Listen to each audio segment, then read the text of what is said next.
ગુજરાતમાં હાલમાં સાર્વત્રિક વરસાદની સ્થિતિ બનેલી છે. ગુજરાતમાં કુલ 265 તાલુકામાંથી 230 તાલુકામાં મેઘરાજા વરસ્યા છે. જેટલા પણ 35 તાલુકા બાકી છે તે આવનારા સમયમાં કવર થઈ જશે. ચોમાસું હજુ સ્થિર થયેલું છે. સંભાવના છે કે આવનારા સમયમાં તે આગળ વધશે. આ તરફ સૌરાષ્ટ્ર અને દક્ષિણ ગુજરાતના વિસ્તારોમાં વરસાદે ધમધમાટી બોલાવી છે. આવો જાણીએ સમાચાર વિસ્તારથી. નમસ્કાર, જમાવટ સાથે હું છું પાર્થ.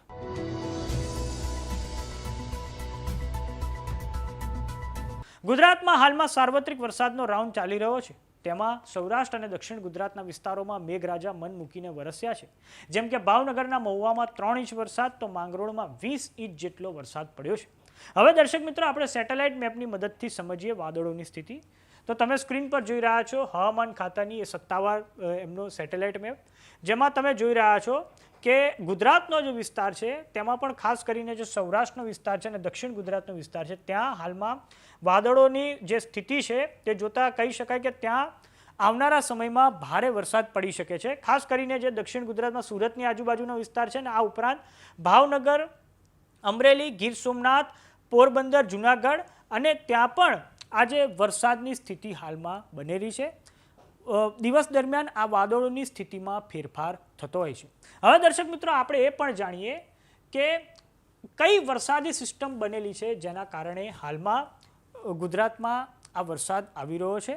તો તમે વિન્ડી મોડલ જોઈ શકો છો સ્ક્રીન પર. ગુજરાતમાં હાલમાં ઘણી બધી સિસ્ટમ સક્રિય છે. પહેલી સિસ્ટમની વાત કરીએ તો બંગાળની ખાડીમાં જે સિસ્ટમ છે તે એક્ટિવ છે.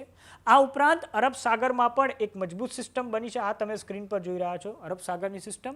આ સાથે જ બંગાળની ખાડીમાં જે સિસ્ટમ બની છે તે હવામાન ખાતા અનુસાર આગામી સમયમાં વધારે મજબૂત બની શકે છે. આ ઉપરાંત મધ્યપ્રદેશ પર પણ એક સાયક્લોનિક સર્ક્યુલેશન બનેલું છે અને બંગાળની ખાડીથી લઈને ગુજરાત સુધી એક ટ્રફ બનેલો છે. આ કારણે પણ ગુજરાતમાં હાલમાં મેઘરાજા મન મૂકીને વરસી રહ્યા છે. હવે દર્શક મિત્રો, આપણે એ પણ સમજીએ કે આજે અને આવતીકાલે ગુજરાતમાં ક્યાં વરસાદ વરસી શકે છે. તો આજે 5 જુલાઈ છે, તો તમે જોઈ શકો છો કે જે રીતે દક્ષિણ ગુજરાતનો વિસ્તાર છે જેમ કે સુરત છે, આ પછી ભરૂચનો વિસ્તાર છે, આ ઉપરાંત મધ્ય ગુજરાતમાં અમદાવાદ, ખેડા, આણંદ, સૌરાષ્ટ્રની વાત કરીએ તો ભાવનગર, અમરેલી, આ પછી આવે છે ગીર સોમનાથ, જુનાગઢ, ત્યાં પણ વરસાદની સ્થિતિ બનેલી છે. રાજકોટ છે, મોરબી છે, સુરેન્દ્રનગર, ત્યાં પણ ભારે વરસાદ વરસી શકે છે. અને આ ઉપરાંત ઉત્તર ગુજરાતના જે વિસ્તારો છે જેમ કે મહેસાણા છે, પાટણ છે, ત્યાં પણ હળવો વરસાદ રહેવાની સંભાવના છે. અરબી સમુદ્રમાં જે સિસ્ટમ બની છે તે પણ તમે જોઈ શકો છો સ્ક્રીન પર. આ પછી વાત કરીએ આવતીકાલની. તો આવતીકાલે એટલે કે 6 તારીખના દિવસે શું રહેશે વરસાદની સ્થિતિ? તો 6 તારીખે સૌરાષ્ટ્ર અને દક્ષિણ ગુજરાતમાં ભારેથી અતિભારે વરસાદ વરસી શકે છે. જેમ કે સુરતની આજુબાજુના વિસ્તારો છે ત્યાં ભારે વરસાદ વરસી શકે છે. આ ઉપરાંત જે અમરેલીનો જે વિસ્તાર છે, ગીર સોમનાથનો જે વિસ્તાર છે ત્યાં પણ ભારે વરસાદ વરસી શકે છે. આ ઉપરાંત મધ્ય ગુજરાતમાં અમદાવાદ છે, ખેડા, આણંદમાં પણ વરસાદ વરસવાની સંભાવના છે.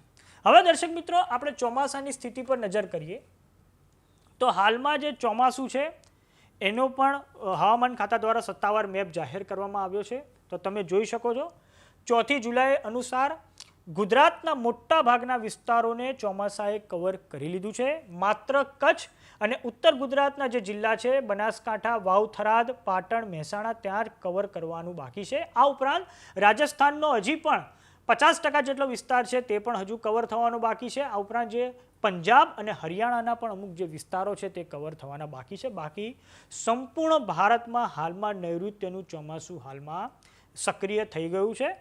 આ વખતે જૂનમાં જે ગુજરાતની વાત કરીએ તો વાવણી લાયક વરસાદ ખૂબ ઓછો થયો છે, પરંતુ જેવું જ જુલાઈનો પહેલું સપ્તાહ આવ્યું કે મેઘરાજાએ ગુજરાતમાં બરાબર બેટિંગ કરી છે. હવે દર્શક મિત્રો, આપણે હવામાન ખાતાની આગાહીની મદદથી પણ સમજીશું કે કયા જિલ્લા માટે રેડ એલર્ટ આજે આપવામાં આવ્યું છે. તો આજે 5 તારીખ છે, તો તમે સ્ક્રીન પર જોઈ રહ્યા છો 5 તારીખ. તો 5 તારીખે જે દક્ષિણ ગુજરાતના જે વિસ્તારો છે જેમ કે સુરત, તાપી, નવસારી, ડાંગ, દમણ, વલસાડ, દાદરાનગર હવેલી માટે રેડ એલર્ટ આપવામાં આવ્યું છે. અત્યંત ભારે વરસાદ વરસી શકે છે. ઓરેન્જ એલર્ટની વાત કરીએ તો ગીર સોમનાથ, અમરેલી, ભાવનગર, ભરૂચ, નર્મદા, છોટાઉદેપુર માટે ઓરેન્જ એલર્ટ આપવામાં આવ્યું છે. આ ઉપરાંત યલો એલર્ટની વાત કરીએ તો જુનાગઢ, રાજકોટ, વડોદરા, પંચમહાલ અને દાહોદ માટે યલો એલર્ટ આપવામાં આવ્યું છે. વાત કરીએ દર્શક મિત્રો આવતીકાલની એટલે કે 6ઠી તારીખની, તો 6ઠી તારીખે શું સ્થિતિ છે? તો 6ઠી તારીખે દક્ષિણ ગુજરાતમાં નવસારી, ડાંગ, દમણ, દાદરા નગર હવેલી અને વલસાડ માટે હાલમાં રેડ એલર્ટ આપવામાં આવ્યું છે.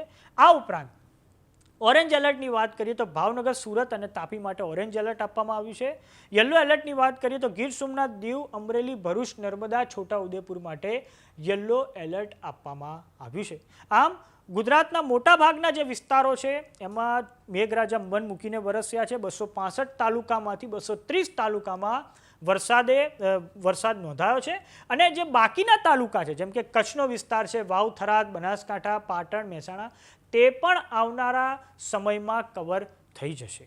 તો સમાચારોમાં અત્યારે બસ આટલું. જોતા રહો જમાવટ. જો તમે અમને યુટ્યુબ પર જોઈ રહ્યા તો સબસ્ક્રાઇબ કરો, જો તમે અમને ફેસબુક પર જોઈ રહ્યા તો ફોલો કરો, વોટ્સએપ ચેનલને જોઈન કરવાનું ન ભૂલતા. નમસ્કાર.